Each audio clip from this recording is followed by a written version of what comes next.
இஸ்லாமிய அமைப்பினுடைய மித்தவர்களே, உங்களுக்கு உங்களுடைய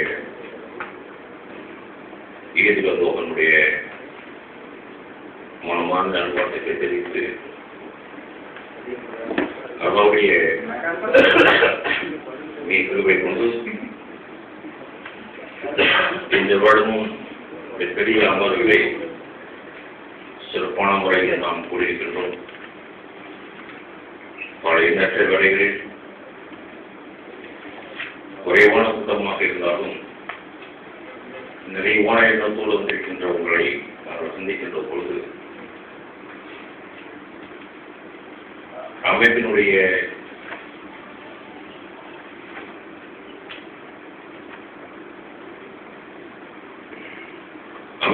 சார்பாக நன்றியை தெரிவித்துக் கொண்டு